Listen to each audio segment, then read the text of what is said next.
SVAR dan BVR itu ibarat anak kembar. Saya sangat kaku dan disiplin. Saya lebih santai dan fleksibel. Mana yang terbaik untuk data Anda? Terlihat mirip, grafik SVAR, SVAR, dan BVR sebenarnya berbeda. Perhatikan kurva lintasan dan area arsiran abu-abu ini. Secara visual memang sama. Bandingkan filosofi kedua model ini. SVAR mewajibkan mesin mengikuti teori ekonomi secara kaku. BVR lebih fleksibel menggunakan filter untuk meredam keliaran data. Pernah nggak sih Anda lihat anak kembar identik yang dari luar tuh bener-bener tampak sama persis? Iya, kayak gaya rambutnya sama, senyumnya persis, bahkan cara berjalannya pun nggak bisa dibedain ya. Bener banget. Tapi pas Anda mulai interaksi sama mereka, Anda nyadar satu hal yang mengejutkan. Yang satu ternyata punya kepribadian yang kaku banget, penuh aturan, disiplin, sementara yang satunya lagi tuh santai, membiarkan semuanya mengalir fleksibel gitu. Padahal kalau dari luar mereka tuh ibarat bayangan cermin ya, tapi ruh di dalam dirinya 180 derajat beda. Nah, persis. Dan tahukah Anda, itulah yang persis terjadi pas kita ngelihat grafik dari dua raksasa pemodelan statistik, yaitu SVAR dan BVAR. Halo semuanya, selamat datang di sesi bedah mendalam kita kali ini. Halo. Ya, kalau Anda masukin data ke perangkat lunak kayak Stata gitu, terus Anda jalankan kedua model ini, hasil visual yang keluar di layar itu nyaris nggak bisa dibedain oleh mata telanjang. Ada garis kurva meliuk di tengah, terus ada area bayangan abu-abu di sekelilingnya, sama ada grafik balok yang berwarna-warni itu kan? Betul. Dan seringkali, kita ini terjebak cuma jadi operator yang nekan tombol run aja tanpa nyadari implikasi dari klik tersebut. Kita nganggap, keduanya ngelakuin hal yang sama kok. Padahal, mesin di balik layarnya itu bekerja pakai filosofi yang sepenuhnya bertolak belakang. Dan itu yang bakal kita bedah tuntas hari ini. Pastinya. Ini penting banget supaya kita nggak cuma jadi operator buta, tapi benar-benar paham jiwa dari alat yang kita pakai. Oke, biar semuanya masuk akal, kita bakal pakai sebuah kasus nyata yang relevan banget buat Anda semua. Kita megang data analisis mobilitas warga London selama masa pandemi COVID-19. Wow, itu datanya masif ya pasti. Masif banget, ini bukan data kecil. Ada 833 hari observasi. Bayangin, dari 24 Maret 2020, pas kepanikan awal melanda, sampai 4 Juli 2022. Datanya ini melacak lonjakan kasus medis COVID-19 dan membenturkannya sama 5 sektor pergerakan manusia. Ada taman, apotek, retail, stasiun transit, sama tempat kerja. Misi kita hari ini membedah tuntas perbedaan kembar siam SVR dan BVR ini dari data tersebut. Itu ibarat laboratorium alami yang luar biasa sih. 800 hari lebih pergerakan jutaan manusia direkam barengan sama pergerakan virus. Tepat. Nah, mari kita mulai dari cara mereka mikir atau cara mereka membatasi informasi yang masuk. Filosofi restriksinya. Kalau saya baca cara kerja SVAR atau Structural Factor Autoregression, model ini tuh kelihatannya otoriter banget ya. Sangat otoriter. SVAR itu pakai pendekatan yang mutlak. Dia pakai apa yang disebut matriks A dan matriks B kan? Nah, pertanyaannya, kenapa kita butuh matriks-matriks ini? Bukannya mesin komputasi sekarang tuh udah canggih banget buat baca pola sendiri dari data London itu? Iya, emang canggih. Tapi kalau mesin dilepas gitu aja buat nyari pola sendiri, hasilnya bisa sangat menyesatkan. Mesin komputasi itu pinter ngitung, tapi dia nggak punya akal sehat. Nggak punya akal sehat gimana tuh? Gini, mesin kan nggak tahu apa itu virus COVID-19 ya kan? Dia nggak paham kalau di dunia medis itu ada yang namanya masa inkubasi. Oh iya benar juga. Nah, kalau mesin cuma ngelihat angka harian, dia mungkin bakal narik kesimpulan konyol. Misalnya, hari ini banyak orang pergi ke stasiun transit. Terus kebetulan hari ini kasus COVID melonjak. Mesinnya mikir pergi ke stasiun bikin langsung sakit hari itu juga. Nah, itu dia. Mesin bakal menyimpulkan pergi ke stasiun langsung bikin sakit di detik itu juga. Secara realitas medis kan itu mustahil. Butuh waktu berhari-hari dari paparan virus sampai seseorang benar-benar tercatat positif. Saya mulai paham. Jadi, matriks A di SVAR ini fungsinya ngasih kacamata kuda ke mesin ya.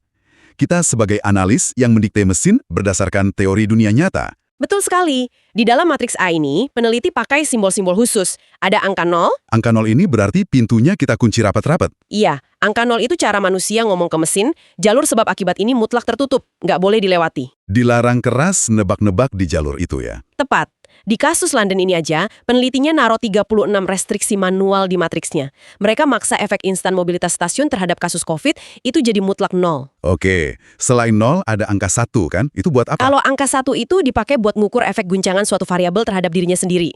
Standar sih itu. Terus saya juga lihat ada tanda titik di matriksnya. Ini kebalikannya angka 0 kah? Kayak semacam ruang kosong yang sengaja dibiarin buat mesinnya berkreasi? Betul banget.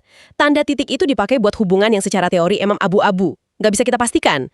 Misalnya, efek kepanikan psikologis warga atau keputusan politik dadakan. Jadi kita nyampur apa yang kita tahu pasti salah dengan apa yang pengen kita cari tahu ya? Iya, tapi ada satu tantangan besar di sini, dan ini alasan kenapa ada matriks B. Saya tebak ini soal skala datanya kan? Karena kasus COVID harian di London itu bisa puluhan ribu orang. Sementara data mobilitas ke apotek itu bentuknya persentase, yang angkanya kecil, paling belasan persen. Jomplang banget kan? Nah, itu Anda paham. Perbedaan skala yang ekstrim ini tuh mimpi buruk buat algoritma. Kalau Anda nekat ngejalanin ini di software lain kayak Python tanpa penyesuaian, sistemnya seringkali hang atau crash. Karena mesinnya pusing sendiri nyari keseimbangannya. Persis. Variansnya terlalu jomplang. Disitulah matriks B masuk sebagai penyerap kejut atau shock absorber. Dia didesain manual buat nampung varians dari guncangan aslinya. Dan hasil gabungan ini yang di dokumen disebut sebagai model exactly identified ya, teridentifikasi secara presis. Apa sih makna matematisnya buat mesin? Analogi gampangnya gini, ini kayak sistem gembok dan kunci. Di exactly identified, jumlah gembok dan kuncinya tuh pas, sama persis. Nggak ada kunci yang nganggur. Nggak ada gembok yang kekurangan kunci juga. Pas kondisinya ideal begini, mesin nggak perlu nebak-nebak kemungkinan lain. Dia nemu satu solusi absolut yang stabil, makanya komputernya nggak hang. Wah, ini dapat banget. Berarti SVAR ini ibarat bouncer atau penjaga pintu klub malam yang super kaku ya. Kalau nama Anda nggak ada di daftar teori medis, alias dikasih angka 0, Anda dilarang masuk. Titik. Nggak ada kompromi sama sekali, aturannya hitam putih. Keren. Nah, sekarang kita geser ke saudara kembarnya nih, si BVAR atau Bayesian Factor Autoregression. Di model ini, si penjaga pintu klub yang galak tadi kayaknya dipecat ya. Iya, bisa dibilang gitu. Soalnya nggak ada matriks A, nggak ada matriks B, terus BVAR ini bertumpu pada apa yang dokumen kita sebut sebagai Minnesota Prior probabilitas awal. Gimana caranya prior ini bisa kerja tanpa harus maksa mesin pakai angka 0 mutlak? Minnesota Prior itu filosofinya beda jauh, lebih halus. Dinamain gitu karena dikembangin sama peneliti di Universitas Minnesota dan Federal Reserve. Asumsi dasarnya cuma satu, masa lalu terdekat adalah alat tebak terbaik buat masa depan. Oke, terus cara dia ngebatasin datanya gimana dong kalau nggak pakai gembok angka 0? Alih-alih ngunci pintu rapat-rapat, Prior itu tuh kerja kayak gaya gravitasi. Istilah teknisnya shrinkage atau penyusutan. Penyusutan? Maksudnya dia narik angka-angka tertentu ke bawah gitu. Tapi gimana dia milih data mana yang ditarik dan mana yang dibiarin? Prior ini ngasih gravitasi lambat ke koefisien variabel yang jaraknya jauh di masa lalu, atau interaksi silang yang nggak relevan, ditarik pelan-pelan menuju angka 0. Oh, jadi nggak dibunuh paksa ya datanya? Enggak. Kalau datanya emang punya sinyal sebab akibat yang kuat, dia bakal bisa ngelawan tarikan gravitasi Prior ini. Tapi kalau data itu cuma noise, sekedar kebisingan acak, ya dia bakal tersedot habis ke angka 0. Berarti BVR ini karakternya kayak tuan rumah pesta yang ramah banget. Semua tamu dibolehin masuk ruangannya, tapi kalau ada tamu yang membosankan alias data berisik, tuan rumahnya nggak ngusir kasar. Cuma pelan-pelan tamu itu digiring ke pojok ruangan sampai suaranya hilang sendiri. Tuan rumah yang sangat diplomatis, analoginya dapat banget. Pendekatan ini yang bikin BVAR sangat elegan pas ngehadepin data yang super berantakan. Wah, menarik. Nah, dari cara mereka milih tamu aja udah beda berarti. Masalah utama yang pengen mereka selesain juga beda dong. Kalau kita lihat tujuannya, SVR ini kan pakai aturan hitam putih, dia itu dirancang layaknya seorang detektif kan? Bener, SVAR itu detektif murni, misi utamanya cuma satu, nemuin guncangan struktural yang murni, mengisolasi sebab akibat. Kayak kalau COVID melonjak hari ini, apa benar-benar itu yang bikin orang London berhenti pergi ke stasiun 3 hari kemudian? Gitu ya? Iya, dia nguji kebenaran teori dan nyari akar penyebab dari sebuah sejarah data. Terus kalau BVR perannya apa? Di catatan kita, dia ini justru didesain buat ngelawan monster yang namanya kutukan dimensionalitas. Waduh, namanya serem banget. Curse of Dimensionality. Wah, itu emang monster beneran di dunia statistik. Kutukan dimensionalitas itu terjadi pas jumlah parameter yang harus dihitung mesin meledak secara kuadratik. Ujung-ujungnya bikin overfitting. Meledak gimana tuh maksudnya? Bisa kasih gambaran di data London kita nggak? Bayangin aja, di data kita ada 8 variabel. Kasus COVID, mobilitas taman, apotek, retail, dan seterusnya. Kalau Anda membiarkan mesin nginget terlalu banyak hari di masa lalu, parameternya bakal beranak-pinak di luar kendali. Sebentar. Di sini saya mau pushback dikit nih. Bukannya masalah kebanyakan memori masa lalu itu udah diselesain sama BVAR klasik ya? Kita kan kenal yang namanya uji lag optimal. Nah, iya, banyak yang mikir gitu. Uji lag optimal kan ngasih semacam denda kalau modelnya terlalu gemuk. Dia otomatis motong seberapa jauh mesin boleh nengok ke belakang. Kalau udah ada itu, ngapain kita repot-repot pakai BVAR sama Minnesota Prior segala? Itu pertanyaan kritis yang bagus banget, dan itu jebakan analis pemula. Gini, uji lag di BVAR klasik itu emang berfungsi, tapi dia itu cuma hard stop. Hard stop, batasan keras vertikal doang ya? Iya, dia cuma nutup akses vertikal ke masa lalu. Misalnya, uji lag bilang stop di hari keempat, mesin dilarang lihat hari kelima. Tapi dia gagal total buat mencegah ledakan secara horizontal. Ledakan horizontal, maksudnya interaksi menyamping antar variabelnya. Betul. Meski cuma 4 hari ke belakang, Anda punya 8 variabel yang saling bersilangan satu sama lain setiap harinya. 8 dikali 8 dikali 4. Tiba-tiba ada ratusan parameter liar di sistem Anda. Astaga, iya juga. Ratusan parameter dari sampel data yang terbatas. Dan akibatnya, model Anda bukannya belajar pola asli warga London, tapi malah sibuk ngafalin fluktuasi acak harian. Overfitting parah. Disinilah Minnesota Prior masuk sebagai soft filter atau filter halus. Jadi VAR klasik nutup pintu depan, tapi di dalam ruangannya udah terlanjur berantakan karena ratusan interaksi silang tadi. Iya, dan Minnesota Prior yang beresin kekacauan di dalam ruangan itu. Iya. Dia nyusutin interaksi silang yang nggak relevan kembali ke nol. Hasilnya, SFAR berubah jadi sang pawang peramal masa depan yang luar biasa presisinya. Wow, luar biasa. Jadi intinya, buat Anda yang jadi pembuat kebijakan, kalau pengen tahu kenapa sesuatu terjadi, panggil sang detektif SFAR. Tapi kalau bos Anda nanya proyeksi angka buat bulan depan, panggil sang pawang peramal BFAR. Jelas banget ini. Tepat, 2 alat berbeda untuk 2 kebutuhan berbeda. Sekarang, here's where it gets really interesting. Gimana semua filosofi rumit tadi mewujud dalam grafik visual. Kayak yang Anda bilang di awal, di layar steta, kurvanya kelihatan kembar. Ada garis utama yang diapit area abu-abu. Benar, visualnya mirip tapi cara bacanya itu loh, beda dunia. Kita mulai dari garis utamanya dulu ya. Di SFAR, garis ini tuh disebut SIRF, atau Structural Impulse Response Function. Karena SVAR itu udah dikunci pakai matriks A yang kaku tadi, berarti bentuk kurva SIRF-nya juga cenderung kaku ya, ngikutin teori. Iya, lebih kaku. Sedangkan di BVAR, namanya berubah jadi OIERF, Orthogonalized IRF. Garis OIERF ini visualnya bakal kelihatan jauh lebih halus, lebih smooth. Efek dari gravitasi Minnesota Prior tadi dong, lonjakan berisiknya disusutkan. Tepat sekali. Karena berisiknya ditarik ke nol, kurvanya nggak ngerespon fluktuasi secara berlebihan. Tapi yang paling bikin saya takjub tuh makna area abu-abunya. Selama ini, saya tuh mikir area abu-abu di grafik statistik ya sekedar margin of error. Batas wajar tebak-tebakan karena data nggak sempurna. Ternyata di BVAR beda ya. Kalau di SVAR iya, namanya pita kepercayaan, representasi frekuentis dari batas margin kesalahan. Tapi begitu Anda masuk ke BVAR, area abu-abu itu namanya pita kredibilitas Bayesian. Abisnya emang beda ya? Bukannya sama-sama nunjukin area ketidakpastian? Secara gambar mungkin sama, tapi filosofi di baliknya itu ibarat bumi dan langit. Di BVR, untuk bikin pita abu-abu itu, komputernya ngelakuin simulasi raksasa yang disebut MCMC, Markov Chain Monte Carlo. MCMC? Ya, bayangin aja ada mesin kasino raksasa yang melempar dadu probabilitas puluhan ribu kali. Di riset London kita ini, mesin ngelakuin sampai 12.500 iterasi. Wah, tunggu. Saya ingat di dokumen itu ada nyebut-nyebut 2.500 masa burn-in. Apa hubungannya burn-in ini sama simulasi kasino tadi? Burn-in itu ibarat manasin mesin mobil di pagi hari. Anda nyalain mesin, tapi kan nggak langsung digaspol ya, pelumasnya belum rata. Dibiarin nyala dulu sebentar. Nah, mesin komputasi juga gitu.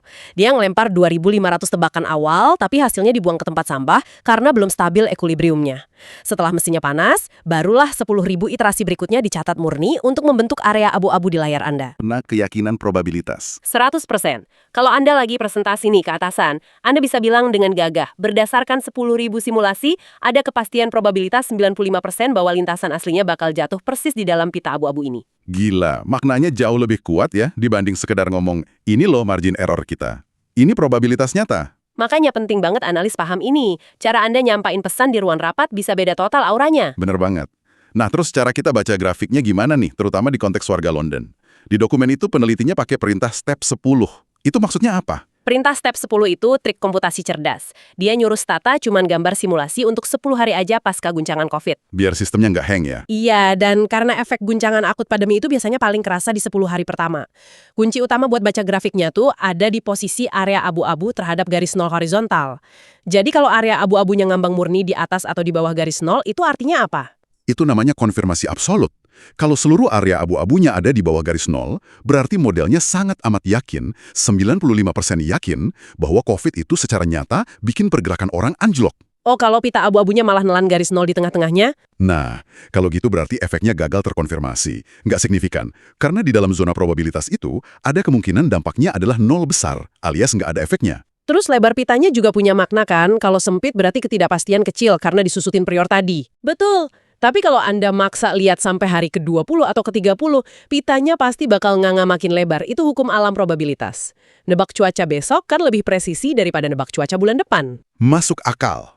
Terakhir nih, kita nggak boleh lupa sama metrik fraction of MSA, atau grafik balok porsi pembagian porsi tanggung jawab.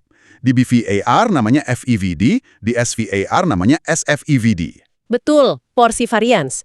Kalau garis kurva tadi nunjukin kapan dan kemana arah dampaknya, grafik balok FEVD ini nunjukin siapa yang tanggung jawab dan berapa persen porsinya. Di data London, ini ada temuan yang epik banget. Saya tahu, di panel apotek farmasi. Di grafik baloknya ada porsi tanggung jawab yang melonjak tajam banget di beberapa hari pertama, tepat sesudah kasus COVID diumumkan meledak. Iya, grafiknya benar-benar nangkap empirisme fenomena panic buying. Pas masyarakat London sadar virusnya udah nyebar parah, respons mereka tuh bukan diam di rumah. Tapi malah lari borong masker sama obat di apotek ya. Betul. Dan yang luar biasa adalah mesin komputasi ini, lewat kerumitan probabilitas matematika, berhasil nangkep jejak kepanikan psikologis manusia itu, lalu melukiskannya secara presisi di grafik persentase. Wow, dari 800-an hari observasi, puluhan ribu iterasi kasino MC-MC tadi, dan matriks aljabar yang bikin pusing, pada akhirnya yang tergambar di layar tuh potret murni tentang rasa takut dan sifat bertahan hidup manusia.